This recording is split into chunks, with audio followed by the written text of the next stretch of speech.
you'd think being housebound would make everything just run to time, right?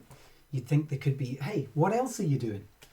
But actually, it's crazy just how much there is going on. So, in this particular stream, we are going to be exploring literacy. This morning we did mathematics. It was awesome. We had a brilliant audience. We covered so many things to do with math. We covered everything from basic counting to ratios to everything we've ever done with math. Narrative-driven mathematics, 2D, 3D shapes, number recognition. We did everything. And that was just an introduction to mathematics. What we're now going to do is we're going to do some literacy, just an introduction to literacy to see, because again, teachers have kind of been in touch with me to say, I really want to get into this Minecraft thing. I'm just not entirely sure how to go about making my subject work with it. And that subject might involve either, you're teaching literacy, you're teaching modern foreign languages, or you're teaching English or whatever, or you are you're teaching something else, but you want to promote literacy throughout what it is that you're teaching. And so we are going to I'm just checking that we've got everything.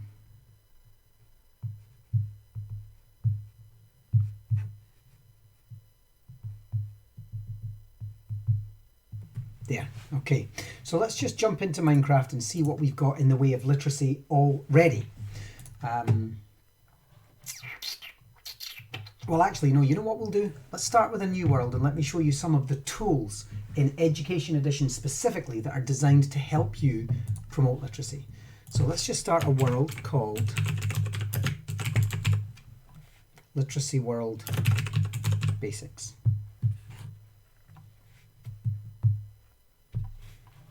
And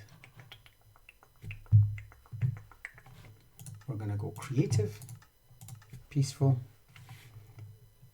This doesn't matter because doesn't matter who's coming in. I'm going to make it an infinite world because we're just going to choose to maybe write about something that we see. No seed. Always choose coordinates. I do that just as a good habit. We're then going to do activate cheats. Code builder we don't need. That's not true. I'm going to show you some code builder stuff that can help to promote literacy too. Basic spelling and so on. We're going to make it always day because I don't want it to be nighttime. We're going to allow mobs, perfect weather, everything else can stay the same. Play. Let's see what we get. We always get something new. This morning we got an amazing one.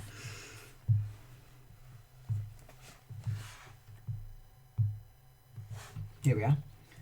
So what did we get? Oh, we got a village, another village. Villages are way more frequent now than they used to be. You used to have to work really hard to find a village, and now you get one quite often. This one with a big crack in the middle. What house would you live in? If there was a house for sale in this village, which one would you hope it was? I don't know if I want it to be the one that's like hanging over the river, because that seems nice, but it's both a collapse and a flood risk, right? What if we were doing... This one's quite nice, tucked away in that little bit there with the trees around it, but again, you're right on the edge of this. This one next to the cliff, quite nice. I would buy this one. Oh, look at that.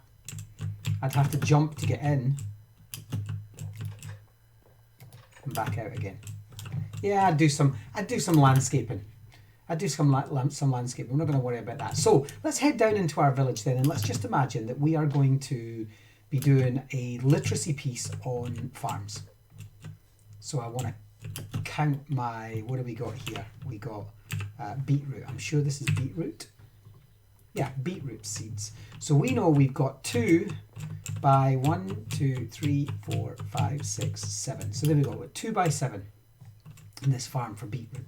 So what I'm going to do is I'm going to press the E key and I'm going to go to, I'm going to type in there book, and that's going to give us a book and a quill. And that book and quill is then something that I can right click on.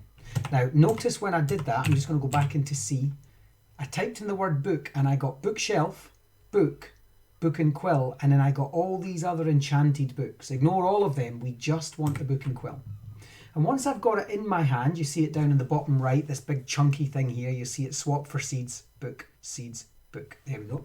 I'm going to just right click. I always tend to do this up in the sky, so it's not like I'm pointing at anything. I'm just going to look up in the sky and right click. And inside this book, we have different pages. So page 1 of 2, and it goes all the way up to page 50. Thanks very much. Liking the new skin, as in physical new skin or game new skin. And then what we're going to do is we're going to just type in here. So I'm going to say the farmer has a small crop of beetroot in his field. Here we go. He has successfully grown 2 rows of 7. Actually, maybe just put our, there we go, numbers, 7 beetroot.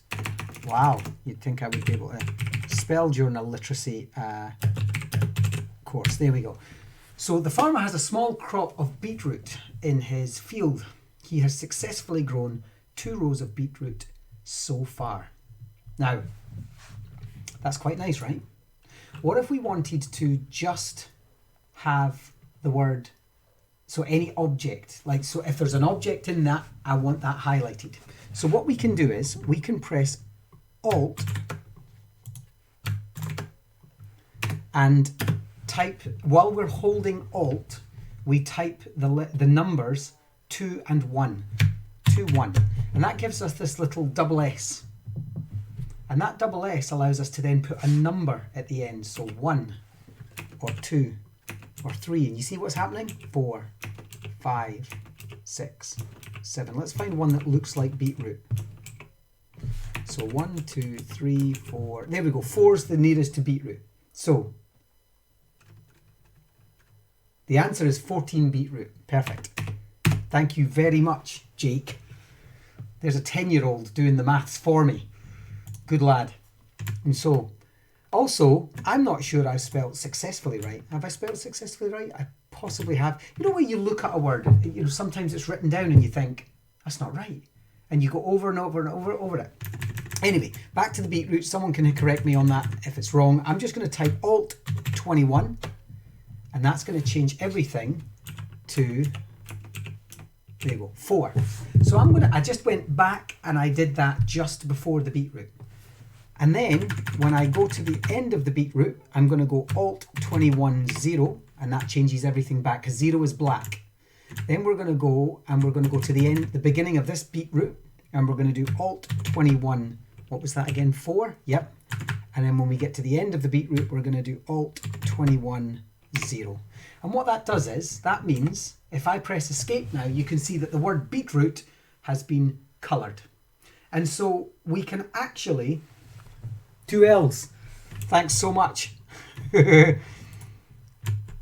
doing literacy after all. Of course, that looks much better. Look at that. Right. So the farmer has a small crop of beetroot in his field. He has successfully grown 2 rows of 7 beetroots so far. What if we were to ask our kids to highlight all vowels in one colour, and they could go on and they could break up a word? What if we were to say, break one of the big words down, please show the colouring again? Of course, I will do that. Learning Like a Boss has asked to do that. I'll do that in just a second. I'll do it on another page actually. But what if we were to say vowels and consonants and have them coloured appropriately? What if we did syllables? So I was to say, let's just say if we were to use the word, give me a word that has lots of different syllables in it. Why can't I think of this? Learning. So how many syllables? Learning. So what we're going to do is we're going to do Alt, that's the left Alt on our keyboard, 21. I use the numbering key, the number keypad on the right of my keyboard. So Alt 21. You have to hold Alt and type those one after the other, 21, Alt 21. And then I'm going to do 1. Then I'm going to go to the second syllable and do Alt 21, 2. And then when we press Escape, that should give us the 2 syllables. Learning. Constantinople. About. So actually remember, if we want to do a new word with a new colour, particularly words that aren't included in our thing, so we're going to do, I'm just going to do Alt 21, 0. Whoops. Then I'm going to go over here and I'm going to do let's just write this out. Constantinople. There we are. Constantinople. So So we're going to go to the beginning and we're going to do Alt 21 and we're going to do 3. Constantinople. Is that 5? Constantinople. Yeah, it's 5, isn't it? I don't know if I haven't used a Mac in years learning like a boss, so my apologies. I'm not, we can check that out on Google. Yeah, exactly, right? That's the right symbol, but you need to do it inside Minecraft. That's exactly the right symbol. What I've also found works is if you can't find it on a keyboard, go on to Google and Google it and say coloured writing in Minecraft. And then you'll get the symbol and you can just copy and paste it in, because I'm going to come to this later, but copy and pasting works. So and then we're going to do Alt 21, 4, Opal. That's how I'm going to break it up. I mean, I might be wrong. 5 and then 6. And then when we get to the end and press, whoops, I didn't mean that. When we get to the end and press Escape, learning about Constantinople. So we've done our syllables as well. And so, hey Joseph, how are you? And so what we've got is we've got a really nice mechanism in this book here for practicing the little literacy tips and tricks that we want our children to think about, just by having some fun and colouring in. Kids love this. If we could have a colour chart on the wall that says whenever you mention a name of a person, so if we're going to do a history thing and we're going to talk about names of people, always make them symbol 1. Always make objects symbol 2. Always make places symbol 3. Let's get so we break it down. What about verbs and nouns? And you know, what if we're using descriptive language and we want to do that? So we can actually break that down in our book, and we can then mark that instantly as adults marking this book. I can see that they've taken the objects and they've made them red. I can see that they've taken their words and they've broke them down into different colours. Constantinople. And actually another way of doing Constantinople might be, just to make it easier, would be 3. No, sorry, that would be 3 and that would be 4. So if we come out there, you can, it's just blue, red, blue, red. Constantinople. Actually, it's another one. Check me out. I'm getting this wrong. Alt 21, 3. Let's try that. Constantinople. Yeah. Okay. So there we go. So learning about Constantinople, and we could do it that way as well. And so just little tips and tricks for helping people to get the most out of the Book and Quill for literacy. People often don't either know about that one or don't think about that one. And it's really quite nice to be able to do that. Bearing in mind that if I take this page, in fact, let's just take the Constantinople one, and I hold the shift button and then the back arrow until I get to the beginning, and then press Control and C. Then I go to here, new line, Control V. I can copy and paste, and I can do that from any other source. I can do that from the internet. So I'm going to go on the internet and I'm going to get you a piece of text. Let's just see. The university's registry maintains a comprehensive computerized history. Copy. This is just something that I was reading earlier. And then we're going to go to here. I've just copied something from the internet and now I'm going to paste. There we go. And it pastes in the last colour, so I'll just go back and make it black again. Everything defaults to black unless you have one of those symbol 21 pieces in. There we go. So I just copied, the university's registry maintains a comprehensive computerised record of students' academic history from the internet. And so a lot of people, Constantinople. Yep, that would be another way of doing it. How did I do it? I did Constantinople. I treated the LE as a opal. No pole. Yeah, so the P, I just got the NO wrong. Scott, Constantinople. Look at that. Look at us struggling with that. And so, but it's really important for the kids, right? And so copy and pasting into your book is great as well, which of course doesn't necessarily promote the literacy skills that you want in terms of the children typing it. But if they've written it first or they've typed it into so I quite often have the children do the research, do the writing, get it into OneNote, and then when they're ready, they strip it down. And they know that there's only a certain amount of letters that can go on this page. So then they have to work out how many, they do tests, and then they copy and paste it over. So let me give you an example of where we've done this. Where we've used the Book and Quill effectively for that. So we're going to view my worlds, then we're going to go to, where's my STEM demo? Actually, first I'll take you to the art world, because the art world is one of them. There we go.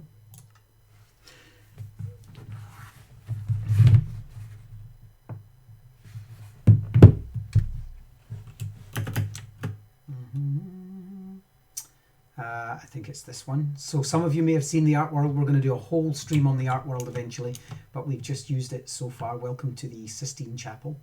And then down here we have little Michelangelo, and you can see there that we've done this already. Ciao, I am Michelangelo, an Italian artist who lived during the Renaissance. I was a sculptor, painter, poet and architect. That's the things I want the students to take from that. What we can also do is go into this Book and Quill. Nope, not Book and Quill. Here we are.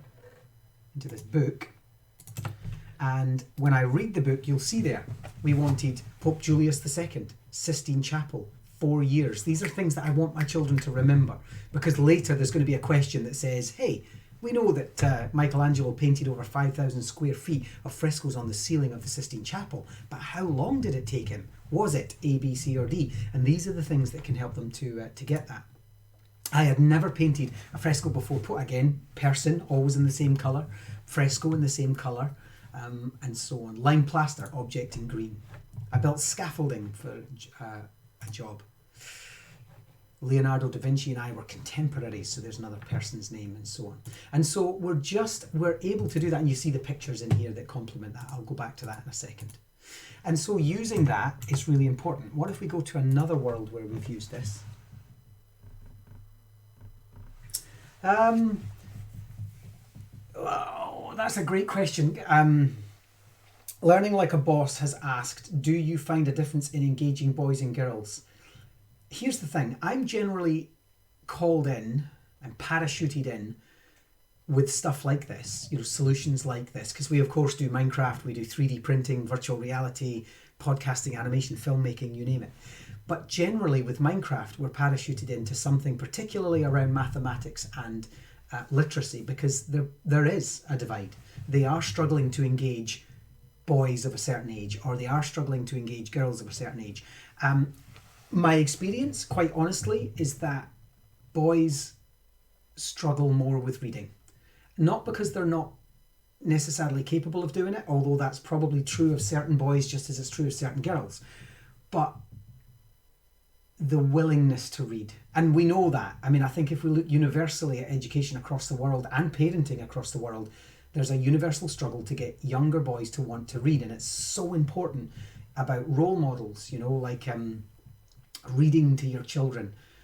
As men, reading to children is like super, super, super important. I was the parent of 2 stepchildren for many, many years, and I read to them as often, if not every night, I read to them, and I would read instructions to them, and I would read cereal packets to them, and I would read stories at night. And when we were doing Lego, we would read together and we would read the instructions, and I would get them to follow and it was just so important that the male of the house as well as the female of the house read.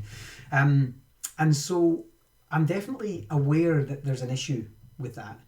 What I tend to find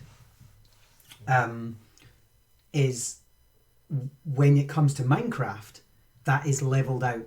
Boys are as eager to write and play with Minecraft words and Minecraft literacy as girls are. And this is where a lot of the wins can be. I mean, one of the first projects we ever did, and I'm just going to, while I'm talking, I'm going to take you to the next one. One of the first projects we ever did was the Gruffalo for very, very young children. And it was to help boys to read in pairs so they could read to each other, which was, you know, similar to dad reading to son. It was like boy reading to boy. So there wasn't this cool or anti-coolness to it. Let me have a look. There we go. STEM demo. Let me check this out. And so there's definitely an issue, but I think Minecraft is the great leveler for that. And boys are just like, oh, and of course I just say it like it is. There's no sugarcoating it for me when I'm working with kids. You know, I talk to kids like little adults, and I say to them, you want to do plant and animal cells? And they're like, you know, you want to do Minecraft? They're like, yeah. Well, we're doing plant and animal cells. And they go, you mean like we're going to do science? And I say, we're doing science. And if you don't like it, we're out of Minecraft. And they just, and they're like, okay, well, those are the rules, and that's it. And that's what I'm going to do. And they just love it. They go for it. There's none of this, you know, pandering around to, you know, to make sure that they've all got the environment they want, or they've all got, it's just like, here's what we're going to do. We're going to do times tables. Oh, I don't want to do times tables, but we're going to do times tables in Minecraft. And they're like, yes, that's what we're going to do. We're not building dragons, and we're not summoning dragons. We are doing maths. So where is this? Oh yeah, it's over here. So here's a nice one where if you want to know about, so this is Magellan's ship. And then we can go in and meet Magellan himself. And when we click on him, he tells us a bit about himself. Welcome aboard. I've just returned to port to change crews and restock my ship. And then if we go into the chest, there's a little book. And when we take the book called Captain's Log, we can go into it and we can see, we haven't coloured any of these incidentally on this one, but we can see what we've written. So this is a journal instead. So this is a great, September 20th, 1519. Today I set sail with a fleet of 5 ships and over 200 men. We plan to venture to the Spice Islands by sailing west. So then the kids are like, where are the Spice Islands? Well, we need to go find out, right? And we know they're west of where? So where did Magellan start? And suddenly we got all these questions, right? And I am thankful King Charles I of Spain is willing to sponsor our travels. Who was he? And why did he sponsor those? We have a wonderful adventure ahead of us. I am confident the Trinidad, Antonio, Concepcion, Victoria and Santiago will have a great voyage and return home safely with much to show for our venture. So what were those? What was the Trinidad and the Antonio and the Concepcion and the and the Victoria and the Santiago? What were they? So suddenly the kids are asking questions, and we've just built it into this book. They want to go research. Hey, welcome Twangy Raccoon. Thanks very much for the follow. Workshop Craft says, the boat area reminds me of a location in the old Fortnite map. I'm not a Fortnite player, I have to say, and I could never get into it. And then September the 28th, so we move to the next journal. We start on a new page and we move to the next journal. We have been docked at Tenerife in the Canary Islands for a couple of days now to pick up supplies. We will leave soon for the Atlantic Ocean. I received some disturbing news today. A letter arrived warning me that the Spanish officers plan to kill me after we leave the Canaries. We have not even truly started the voyage yet. How could they be plotting against me already? And suddenly we're building this. And this is, we wrote this for kids to read and then write their own. And they went off and they loved this. And they went off and they opened the books and they wrote their own. We did, let me show you another one that we did. The book isn't in here, but I'm gonna use this world to model it. Let's go to Toy Box Egypt. And so far we've only covered the Book and Quill. This is only what the Book and Quill does for us. There's so many other literacy tools, but the Book and Quill is core. When Microsoft purchased Minecraft and moved it to the Bedrock edition, in particular the Education edition, it was the one thing that I asked for. They said, if you have a wish list, get it in now. And I was like, Book and Quill. Every time the Book and Quill. Because it's so rich. Such a rich little tool. Like, let me see. It's got to be around here somewhere. I've got so many different education worlds. This is crazy. And I didn't find the one I was looking for. I tell you what would be on my wish list. A search tool.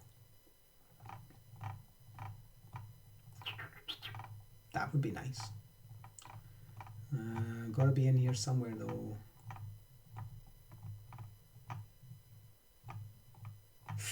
It isn't. It has to be in there.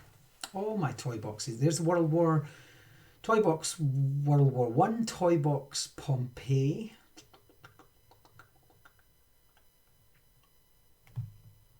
I'm going to keep looking. I know it doesn't make for us. There we are. Toy Box Egypt. And so what we did was, yeah, search bar for sure. We've got hundreds of worlds, and that's not even all of them. That's just what's on this device. On my Surface Book, which I've got here, I've got another 97 worlds or something. And man, I struggle to find them. So there we go, Mr. Howard Carter. So if we look at this world, this is a toy box that's designed as an Egyptian sarcophagus, in which is a model of Giza and Egypt and some of their... so I'll just skip out so we can see this. This is gorgeous. My builders are very, very clever people. We design them. I sort of sit down and sketch them out. This is what I want. And then I give them to my Minecraft World team. We have a whole team behind us to do that. And this is what they come back with. And so inside of this, we have a variety of different lessons, one of which is Howard Carter. There's the Sphinx. Check him out. He's quite funny. And Howard Carter, of course, discovered the Egyptian tombs in 1921, and he raided them. So 1922. In 1922, I led the team who discovered the intact tomb of King Tutankhamun in the Valley of the Kings. This find allowed us greater insight into the burial practices of the ancient culture. Watch this video to learn more, and before you enter the tomb, and then we can watch a video in there. But one of the lessons that we give the children is the Book and Quill, and we say, right, here's what I want you to do. I want you to write a journal. So we're going to go, based on what you've learned about this guy, based on what you go off and you learn. February 1st, 1922. We have arrived in Egypt and the temperature is soaring way beyond our expectations, etc. Let me just fix that. Way beyond our expectations, etc. And suddenly we have this journal, and we can just continue to... And then what the kids do is, now notice this about the Book and Quill. If I close it and I just ignore it and go building stuff, at any time I can go back to it and I can add another page. So it's a perpetual thing. You can even sign out and go back in and it's still there. And so we can go into the tomb and we can go in and we can find certain things. So what's in here maybe? Oh, there's a book. So there's the dig journal. Let's see what this looked like. There we are, 1914. I've been digging in the Valley of the Kings desert of Egypt for years already. I live here in a mud brick house. I haven't found what I'm looking for just yet. 1922, skip forward. Lord Carnarvon told me I have just 1 year to find the buried treasure or I'll have to move home to Britain. And then we're going to go to the next one. And we can keep these... Here we go. Once Carnarvon arrived, we exposed the entrance to the tomb. Hot air flooded my face and details emerged in the darkness. Gold, statues and animals. I called them wonderful things. And then we took them and we put them in the British Museum. And never gave them back. So, as you can see, if we want to start thinking about, you know, a lot of, I do these streams because quite often I'm faced with negativity. I'm often faced with teachers or parents saying to me, surely you are not telling me that Minecraft can teach our children. It's a game, you know, there's Fortnite, there's Minecraft, there's Dota, there's what, and I'm like, no. We need to separate this because inside of this, there is, in this game in particular, there is the potential for history and geography and science and mathematics and literacy, and the Book and Quill is just one of those tools. By the way, I better put this book back in this chest before I go flying away and forgetting, because this is a active world. Check this wee guy out, look. There's King Tut there, look. A little mummified villager. You watching, Jake? You like him? A mummified villager. A very important villager. Check him out. So there we go. And so these are just some of the ways: keeping journals and diaries, or writing books, you know, stating your adventures. But what about social and emotional learning? What if we wanted our children to keep their own diary and we wanted them to keep it secret? What better place to keep a digital diary hidden somewhere in a Minecraft world? Great. Yes. Well, Java, Learning Like a Boss is asking about Java. You can use Java, absolutely. And Java has a Book and Quill in it. It just doesn't have the capability of taking pictures, but it has it has the writing capability. But what if we wanted our kids to keep their own social and emotional learning diary about their health and well-being and their thoughts and their feelings? And we've done exercises like this. Social and emotional learning in schools is growing. It's a growing field. It's extremely important.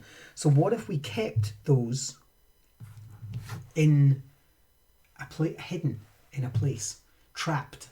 I mean, nothing that would risk the safeguarding of your children, but just something that they wanted to keep. Kids keep diaries. Kids keep journals, keep their thoughts and their feelings and their. So why not? Why not have it hidden in a tomb? And then the tomb is you can't make it in Java. Learning Like a Boss, the Mummified Villager was made. We're actually going to do a stream about this later on in the month. It was made using a program called Blockbench, and it's an object only available in this world. But we can get you this world, and you can have it and build that world out to do more with. But there will be a stream to show you how to do that. But that social and emotional learning is really important. So they could keep their own diaries using their own Book and Quill, and then we could hide it and we could protect it. And then and like super hidden. You'd be amazed where kids can hide stuff in Minecraft worlds that you wouldn't even think of. And then trap it, so there's no way of getting into it. And then they could challenge you to do it. That's what they did to me. They actually hid stuff in not social and emotional learning, but they hid their treasures inside one of these tombs, and I had to go in and get them. As Howard Carter, I was Howard Carter, and they took great pleasure in killing me with traps of lava and stuff like that. So they loved it. And so, if I just duck out of this one, let's go and have a look at a little bit of coding as well. So, for example, I'm just going to go back to our coding basics world. Where is it? Coding basics. Because we did some coding yesterday, but we didn't tap into one of the things that we wanted to do with coding. If I press C, that brings up coding. We're going to do a new project, and we're going to call that project Literacy. And then what we're going to do is we're going to go down, and you'll see there that there's text on the left-hand side. If you click on Advanced, you'll see text. And then what we can do is we can play around with the words. So we can do split. Now I haven't done, actually forget text for the moment. Actually, let's go back to text for the moment. Let's go to blocks. And for blocks, I'm going to do print the word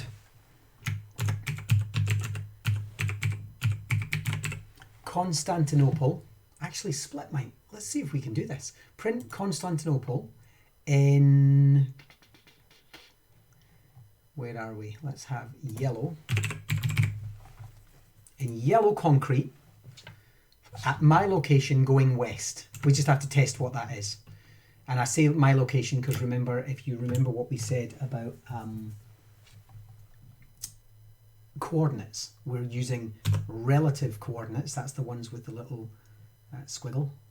There's a word for that. Workshop Craft, help me out. What is that squiggle called? And then what we're going to do is we're going to press play. Hey, Koo's in the house. And then we're going to do, now, here's the thing. Let me just see what the code is. So the code is run, but I actually want to do, I'm going to do spell. When I write spell in the chat command, this will happen. And we'll do it all in capitals actually. Let me just... Constantinople. There we go. And so this time when I type spell, so I just pressed T and spell, you'll see that what's happening is Constantinople is being written across the sky. We're using the word Constantinople because we used it earlier. Ah, yeah, I know why. It's a tilde. That's right. Thank you very much, Room 117. I remember why you couldn't see what I was doing there, and it's because I have to switch that on. Let me just see if that works.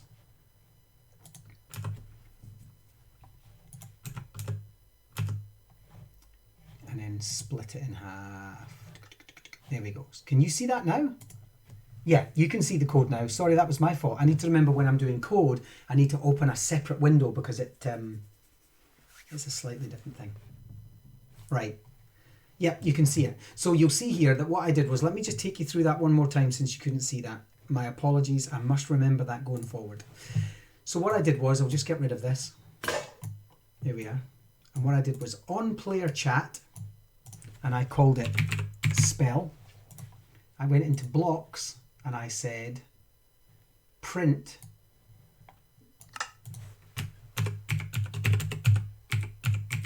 Constantinople in, and we did yellow concrete at my location, ~0, ~0, ~0. Yep, absolutely. We're moving on to that at the end, room 117. We're going to use the Immersive Reader shortly. I'm going to press play. And then what we're going to do is, I'm just going to turn a different direction, maybe head off this way so we can see that. And we're just going to press T and I'm going to type spell. And what happens is Constantinople starts where I am. And then it's back to what we, and this can be lovely because this could be a whole spelling world. Maybe it's like called the spelling sky. And what you want to end up with by the time you've finished is all of the words that you wanted them to spell with, you know, today we're going to be looking at words with double O in it, you know, hoop and stoop and loop and so on.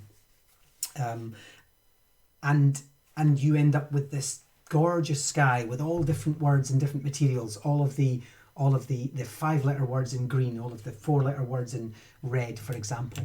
And again, using what we have, so let's just go and get some red. What if we were to do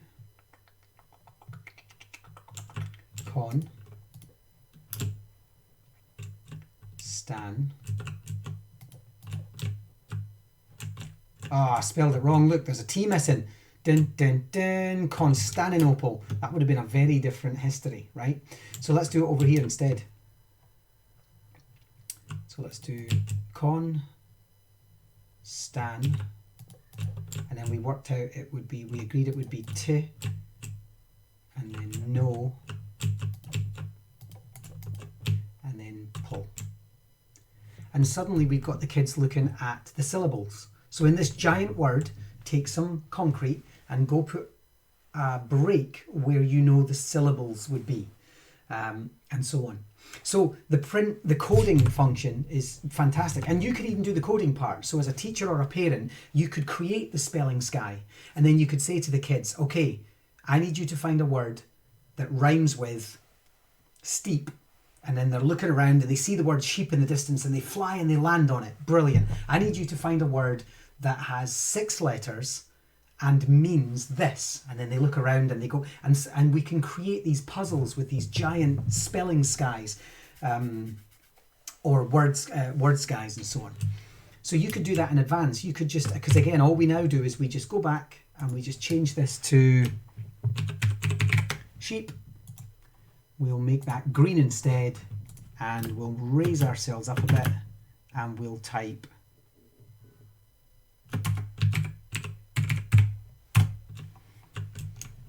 and what we end up with is the word sheep.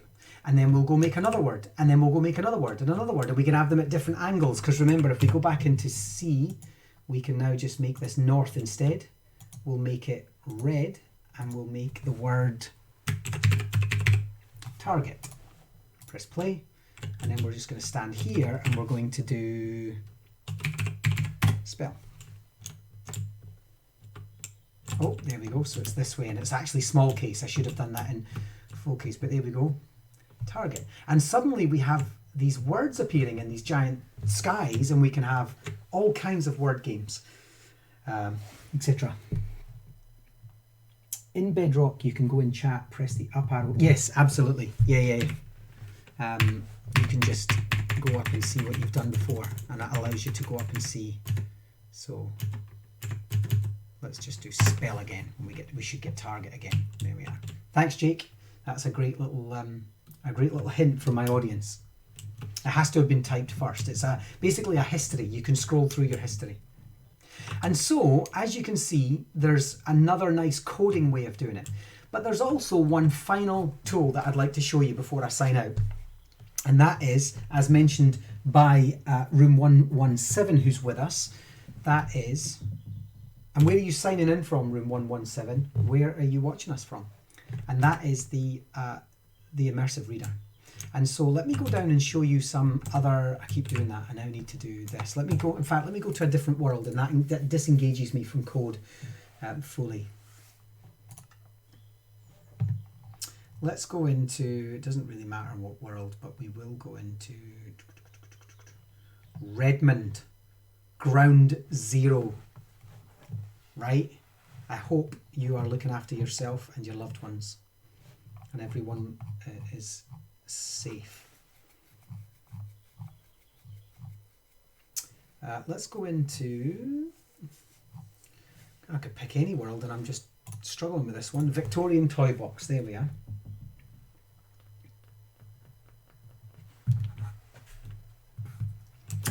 Okay, this is nice. We did this one. This is a nice Victorian toy box. This is all about how the Victorians lived, and you'll notice that half of it is in colour and half of it is in black and white, apart from the ribbon. And the box is beautiful. The box has little flowers on it, and it's ignore the hole up there. I'm not even sure why that's there. That's an error. Yeah, there we go. I finished it. So the box is beautiful, and this is all about learning about the Victorians. How did they live? What did they do? What did they wear? What did they eat? How did they speak? And they didn't all speak Queen's English. But if we head along here, we can now put some signs up. So let's put up a board.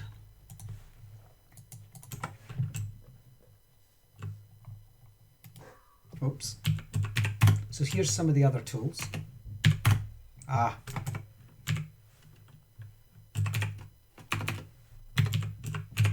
took me way too long to figure that out. And we can go in there and we can say, hi, this is a board.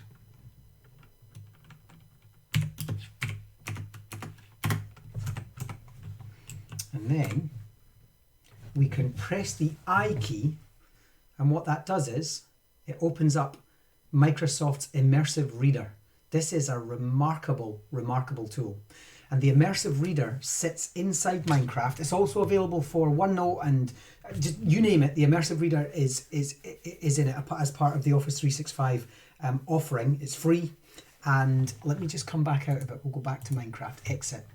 Anytime we are looking at or engaged in something, we can press the I key to go to the Immersive Reader.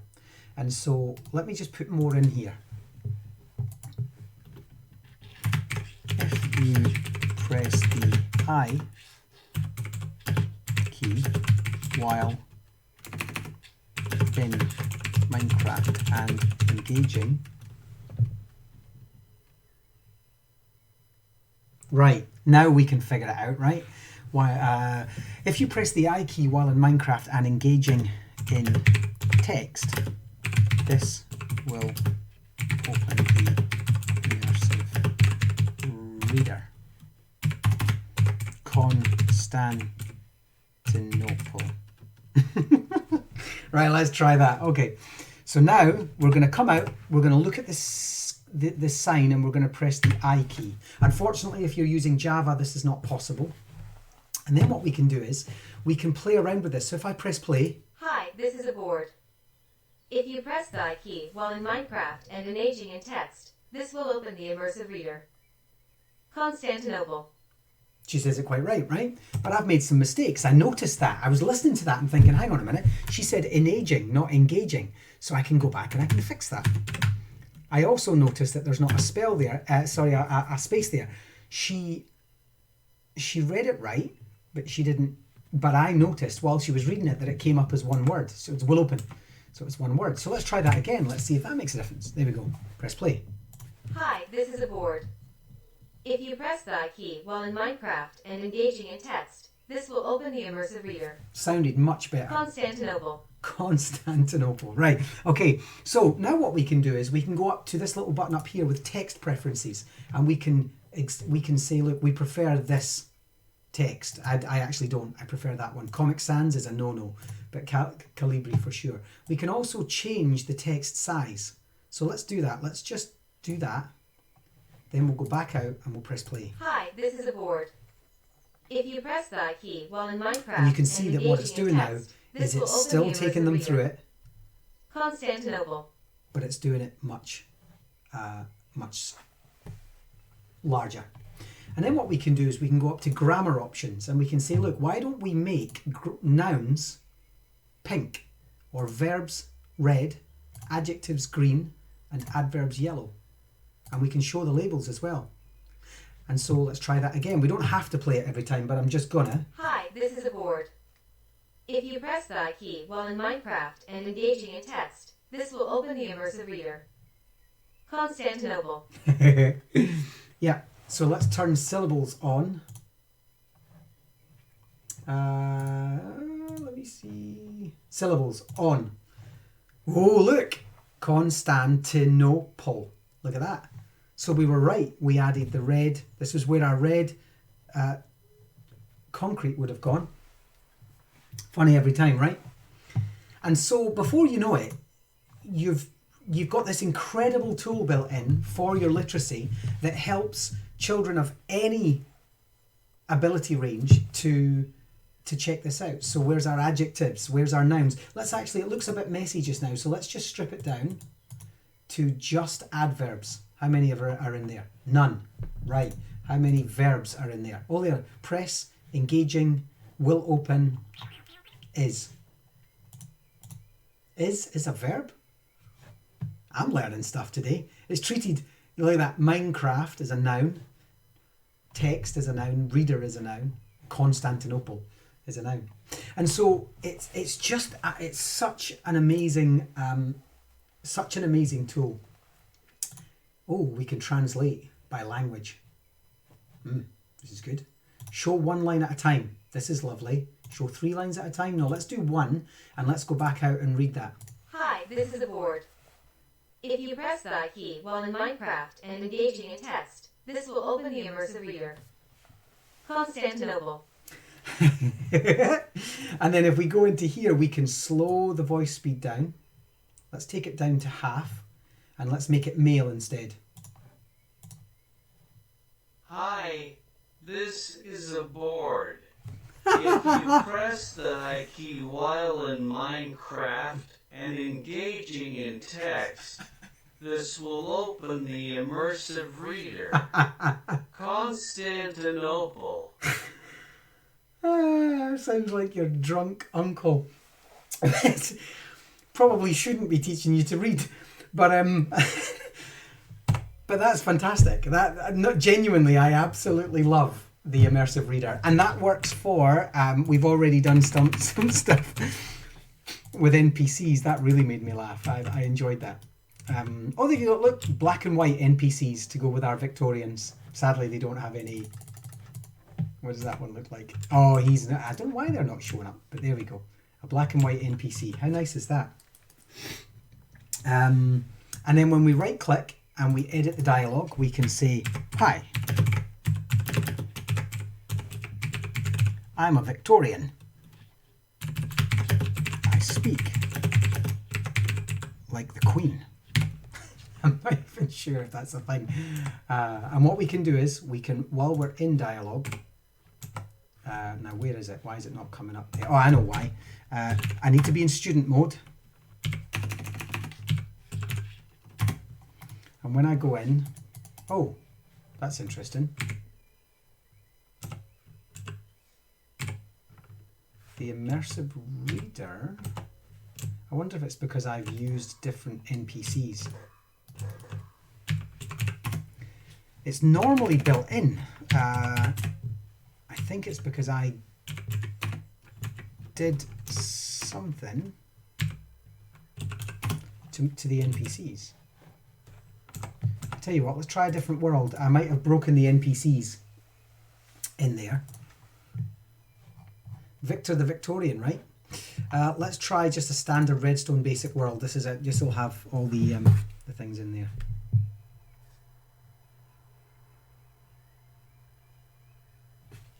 Right. And so let's try this again. Let's get NPC.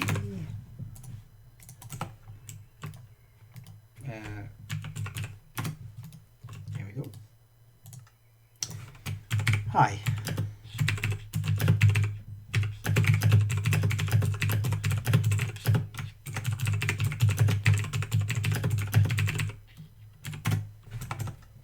Now let's go back into student mode. There we are. It's down in the bottom corner. It must have been because I had used those NPCs. I've changed the NPCs. So that's something for me to note as a bug, is that Immersive Reader may be affected by changing the NPCs. Yes, exactly. Same world. It's the redstone world. And so what we can now do is we can just press. So a child, let's imagine we have a child who is practicing their literacy, practicing their writing. Maybe they're less able than some of their other classmates. Maybe they're more able and they're advanced and they need to start looking at they're sort of sorting out vowels or adjectives and so on. We're going to press Immersive Reader, and it's already in there. You don't have to press I, and then there we are. It's back to our original settings. So we have our nouns, adjectives. There we go. There's an adjective here, and then what we're able to do is press play. And actually, I'm going to get off of the drunk guy text. Hi, let's try to see if we can get Immersive Reader in here. Nice. American accent, of course. And then we'll go back to the game. We can see what that's there. And so I'm going to bring this to a close. In conclusion, what we've looked at is just some tools in Minecraft and some lesson ideas for literacy. So whether that's using the Book and Quill and keeping things like writing stories, journals, instruction booklets, there's NPCs, there's signs, and we showed you a board, and then also there's the Immersive Reader, which is built in, and there's also coding aspects as well with text. We didn't go any further with the coding on text. I think I'm going to explore that rather than do it here and kind of lose a lot of time trying things I haven't done before. I'm going to try that later, and I'm going to come back on that. I think literacy with coding is another. In fact, let me just write that down. Let's do literacy with coding as a completely separate stream, and let's see if we can find all of the ways that literacy can be done using coding. I'm also doing maths with coding at another time as well, so let's do literacy too. So thanks very much for tuning in. This is going to be on youtube.com/c/immersive minds, and it will go and be part of the library of all the others. I think we've got 8 so far, and we're doing this twice a day, every day for a month. So wherever you are in the world, thanks for tuning in. Stay safe, stay healthy, stay at home, and I will speak to you tomorrow, 12 p.m. GMT. Bye.